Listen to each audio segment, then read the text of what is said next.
Wie viel oder wie wenig bleibt eigentlich von der ohnehin schon armseligen Bruttorente übrig? In welcher Höhe schlägt der Staat bei der Steuer zu? Das schauen wir uns anhand von konkreten Zahlen in diesem Video an. Es ist schon schockierend, wie die Rentner abgezockt werden. Welche Entdeckung, eine schockierende Entdeckung, ich bei meinen Zahlenexperimenten gemacht habe, erfahrt ihr am Ende dieses Videos. Willkommen auf meinem Kanal Jutta Martin Steuern einfach erklärt. Ich bin unter anderem Autorin mehrerer Steuerratgeber. Die Links dazu findet ihr unter diesem Video. Sichert euch auch die kostenlose Checkliste speziell für Rentner. Auch diesen Link findet ihr unter diesem Video. Ich habe jetzt mal für unser Video als Beispiel unseren Musterrentner Willi Weise genommen. Wir unterstellen jetzt, Willi Weise ist am 15. Februar 1957 geboren. Er ist am 01.01.2021 in Rente gegangen ohne Abzüge. Wir spielen jetzt mal die verschiedenen monatlichen Bruttorenten durch und fangen an bei glatten 1000 Euro Bruttorente im Monat. Wie gesagt, Rentenbeginn 1.1.2021. Bei einer Brutto-Monatsrente von 1000 Euro und auch bei 1100 Euro fallen keine Steuern an. Bei 1200, ich habe das mal hier, ich hoffe, ihr könnt das sehen, bei 1200 Euro Bruttorente beträgt die Nettorente 1067,16 Euro. Wenn der Willi jetzt nichts weiter steuerlich abzusetzen hat, muss er eine Steuer also eine Einkommensteuer von 26 Euro bezahlen. Ich gehe nachher nochmal näher auf dieses Beispiel ein. Bei 1300 Euro Bruttorente hätte er 1156,09 Nettorente und müsste schon 154 Euro Steuern zahlen, wenn er nichts weiter abzusetzen hat. Und ich weiß nicht, ob ich schon gesagt habe, also er gehört keiner Religion an. Also er zahlt keine Kirchensteuer, sondern nur eben Einkommensteuer, EST. Wenn er jetzt aber 1400 Euro Bruttorente hat oder hätte, dann wäre seine Nettorente monatlich 1245,02 Euro. Und wenn er nichts weiter abzusetzen hätte, müsste er schon 295 Euro fürs Jahr 2021 Steuern zahlen. Hat er 1500 Euro Bruttorente, so hat er netto 1333,95 und müsste schon 451 Euro Steuern zahlen. Ja, und bei 1600 Euro bleibt eine Nettorente von 1422,88 monatlich und davon gehen fürs Jahr nochmal 621 Euro an Steuern ab. Bei 1700 Euro Bruttorente hätte er 1511,81 Euro und müsste 804 Euro Steuern zahlen. Ich habe jetzt mal nur von 1200 bis 1800 Euro gemacht. Ich denke, das reicht auch erstmal als Beispiel. Bei 1800 Euro Bruttorente wäre seine Nettorente rund 1600 Euro und er müsste schon vierstellig, nämlich 1002 Euro an Einkommensteuer zahlen. Wir schauen uns das jetzt nochmal anhand von konkreten Beispielen an. Ich blende die Zahlen auch nochmal in Form einer Präsentation ein. Da könnt ihr auch das Video anhalten an den Stellen, die euch vielleicht betreffen. Und wie gesagt, dranbleiben. Am Ende erfahrt ihr meine schockierende Entdeckung, die ich bei diesem ganzen Zahlenspiel gemacht habe. Ich habe nämlich auch noch ein Beispiel, wo der Willi Weise mit Ella Weise verheiratet ist.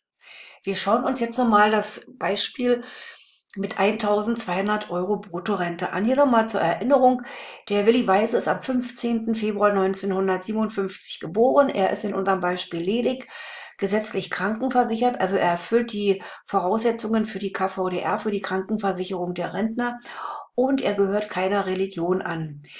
Wir hatten 1200 Euro Bruttorente gleich 1067,16 Euro Nettorente. Das hatte ich vorhin schon am Whiteboard gezeigt. Darauf müsste er 26 Euro Einkommensteuer zahlen.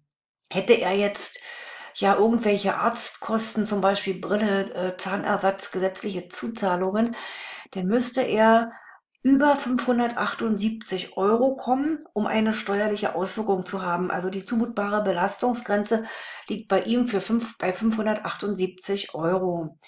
Wenn er aber jetzt 5 Euro monatlich für eine private Haftpflicht als Beispiel mal zahlt und 11 Euro monatlich für eine Unfallversicherung, dann fällt in dem Beispiel bei 1200 Euro Bruttorente keine Steuer an. Eine weitere Sache wäre auch eine Betriebskostenabrechnung. Da gehe ich aber jetzt nicht weiter darauf ein. Wir schauen uns jetzt das nächste Beispiel an. Wir nehmen jetzt an, unser Willi Weiser hat 1800 Euro Bruttorente. Das sind rund 1600 Euro netto im Monat. Und darauf müsste er 1002 Euro Einkommensteuer bezahlen. Private Versicherungen, also Beiträge zu privaten Versicherungen, haben keine steuerliche Auswirkung mehr. Die abziehbaren Vorsorgeaufwendungen sind quasi durch die Beiträge zur Kranken- und Pflegeversicherung schon ausgeschöpft. Krankheitskosten für medizinisch notwendige Maßnahmen, also ärztlich verordnete Medikamente, Kurkosten, Brille, Hörgerät, alle gesetzlichen Zuzahlungen, wirken sich in dem Fall steuerlich erst aus, wenn die zumutbare Belastung von 890 Euro überschritten wird. Auch hier wäre jetzt noch die Möglichkeit, bestimmte Positionen aus der Betriebskostenabrechnung abzusetzen oder Spenden könnte auch noch eine Position sein. So, jetzt im nächsten Beispiel ist der Willi Weise mit Ella Weise verheiratet. Wir unterstellen mal, dass beide gleich alt sind und beide zur gleichen Zeit zum 1. Januar 2021 in Rente gegangen sind. Der Willi bekommt 1800 Euro brutto im Monat und die Ella kriegt eine Bruttorente von 1200 Euro im Monat. Das sind insgesamt 36.000 Euro Brutto-Jahresrente und netto rund 32.000 Euro. Sie können Ihre Beiträge zur Kranken- und Pflegeversicherung steuerlich geltend machen und weitere Versicherungsbeiträge wirken sich auch hier nicht mehr steuerlich aus. Ihr zu versteuerndes Einkommen beträgt 24.898 Euro. Der Grundfreibetrag für Verheiratete für das Jahr 2021 beträgt 19.488 Euro. Aus der Differenz zwischen dem, also ZVE heißt zu versteuerndes Einkommen, aus dem zu versteuernden Einkommen und dem Grundfreibetrag, also das ist eine Differenz von 5.410 Euro, wird eine Einkommensteuer in Höhe von 902 Euro festgesetzt. Würden Sie der evangelischen Religion angehören, müssten Sie zusätzlich noch 81,18 Euro Kirchensteuer zahlen und so dann insgesamt 983,18 Euro an das Finanzamt abführen. Sie hatten insgesamt 880 Euro Aufwendungen für gesetzliche Zuzahlungen und Arztbehandlung. Sie wirken sich steuerlich in dem Fall nicht aus, weil die zumutbare Belastung in dem Fall 1.294 Euro beträgt. Da Sie in einem Einfamilienhaus zur Miete wohnen und keine Kosten für haushaltsnahe Dienstleistungen oder Handwerkerleistungen anfielen, können Sie hier nichts steuerlich geltend machen. Nehmen wir aber mal an, Sie würden in einer Wohnanlage zur Miete wohnen und bekämen jährlich Ihre Nebenkostenabrechnung oder auch Betriebskostenabrechnung, dann können ja bestimmte Positionen wie zum Beispiel Reinigung und Wartung jeder Art sowie der Hauswart steuerlich geltend gemacht werden. Nehmen wir mal an, Sie mussten dafür 500 Euro aufwenden, dann könnten Sie 20% von den 500 Euro, also das sind glatte 100 Euro, direkt von der festgesetzten Steuer abziehen und müssten statt 902 eben nur 802 Euro Steuern zahlen. Es lohnt sich auf jeden Fall, Belege zu sammeln, sich mit dem Thema zu beschäftigen, um nicht mehr Steuern zu zahlen als unbedingt nötig. Ja, und die Beispiele machen aber noch einen anderen wichtigen Aspekt deutlich. Ich hatte ja anfangs gesagt, dass ich was Schockierendes entdeckt habe. Und das, meine lieben Zuschauer, das zeige ich euch jetzt mal. Ich finde das wirklich unerhört. Der ledige Rentner mit 1200 Euro Bruttorente zahlt, wenn er jetzt nichts weiter steuerlich geltend machen kann, 26 Euro Einkommensteuer für das Jahr. Der ledige Rentner mit 1800 Euro Rente kann auch nichts weiter geltend machen und zahlt 1002 Euro Einkommensteuer für das Jahr. Das sind zusammen 1028 Euro Einkommensteuer. Die gleiche Rente, zusammen 3000 Euro, hat jetzt ein Paar, was verheiratet ist und zahlt darauf nur 902 Euro Steuern, also 126 Euro weniger.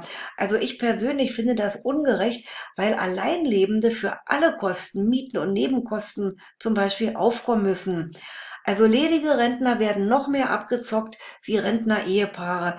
Also das ist eine weitere Ungerechtigkeit oder ungleiche Behandlung der Steuerpflichtigen in diesem Land. Ja, wie ist eure Meinung dazu?